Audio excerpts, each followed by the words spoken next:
आता दुमत असण्याचं कारण नाही। हे जे आता बोलतायत हा त्यांचं वरवरचं अवसान आहे, उष्ण अवसान आहे। मुंबईमध्ये ज्या पद्धतीचं वातावरण आहे, मुंबई ठाण्यामध्ये भाजपा आणि मिंदे गटाला पराभव स्पष्ट दिसतोय। राऊत साहेब, तुम्ही परवाच्या दिवशी म्हणाला ठाण्यात 70 पार होते, तर मुंबईत तुमचं टार्गेट काय आहे? आमचा महापौर होईल म्हणजे आमचं टार्गेट पूर्ण आहे।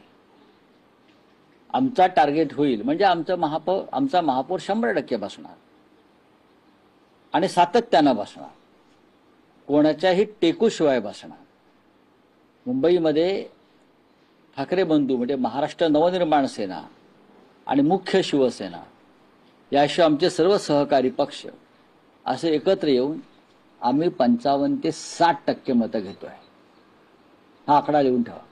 नाही राऊत साहेब, एक तुमचं विधान लक्षवेधी आहे की तुम्ही असं म्हणताय की कोणाच्याही टेकूशिवाय होणार। हा म्हणजे काय समजायचं? म्हणजे आमची जी आघाडी आहे आम्हाला पूर्ण बहुमत मिळेल।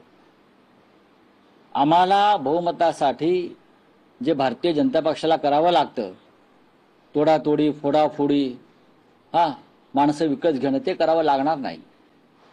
आमच्या आघाडीला पूर्ण बहुमत मिळेल आणि मुंबईचा महापौर हा मराठी आणि भगव्या विचारांचाच होईल। नाही राऊत साहेब, पण शेवटी आकड्यांनाही महत्व असतं। भले तुम्ही नाही म्हणाल, तुम्ही 70 पार ठाण्यात म्हणाला, मुंबईत असं काही टार्गेट सेट आहे का? मुंबई जागा 227 पैकी किती नाही, जागा? मुंबईचा आकडा मी देणार नाही। याचं कारण असं आहे की परिस्थिती रोज बदलते आणि सकारात्मक चित्र असं निर्माण होत आहे की आम्हाला सगळ्यांना मिळून उत्तम आकडा मिळतोय, एवढंच सांगतो। उत्तम आकडा आहे आणि त्या आकड्यावरती मुंबईचा महापौर हा आमचा होणार। शुद्ध मराठी, मराठी मनाचा, मराठी मातीचा, मराठी विचारांचा आणि उद्धव आणि राज ठाकरे या बंधूंचा। नाही, पण मुंबईची लढाई ही प्रतिष्ठेची आहे। महायुतीत अन्य ठिकाणी महायुती होईल की नाही असं असताना मुंबईत मात्र तिन्ही पक्ष एकत्र लढणार। याचाच अर्थ असा आहे की मुंबईच्या संदर्भात त्यांच्या मनामध्ये भीती आणि शंका आहे की जे ठाकरे बंधूंनी जे आव्हान उभं केलेलं आहे, जे वादळ उभं केलेलं आहे, त्या वादळाशी सामना करणं भाजपला शक्य नाही, मिंध्यांना शक्य नाही, अजित पवारांचा प्रश्नच येत नाही।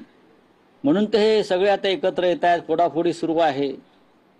चालू त्या हिंदी में कुछ है तो पूछिए। सर, सातारा में एक महिला डॉक्टर ने आत्महत्या की है, इस तरह तो महिला सेफ्टी की महाराष्ट्र में महिलाओं की सुरक्षा पूरी तरह से संकट में है। एक जमाना में महाराष्ट्र सबसे सुरक्षित राज्य रहा महिलाओं के लिए, मुंबई के लिए। कल अगर ये घटना पश्चिम बंगाल में होती, अगर ये घटना केरल में होती, अगर ये घटना कर्नाटक में होती, अगर ये घटना हिमाचल प्रदेश में होती, तो भारतीय जनता पार्टी पूरे देश भर में इस प्रकार से हंगामा करती कि इतना बड़ा संकट महिलाओं पर आ गया है। लेकिन कल मुंबई में एक लड़की के ऊपर भर सड़क पर हमला हुआ, उसकी हत्या हुई।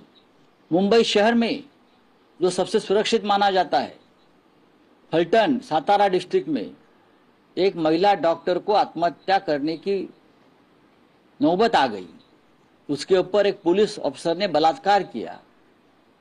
और कहाँ है गृह मंत्री? महिलाओं के मामले में ये सरकार और गृह मंत्रालय महाराष्ट्र का पूरी तरह से असंवेदनशील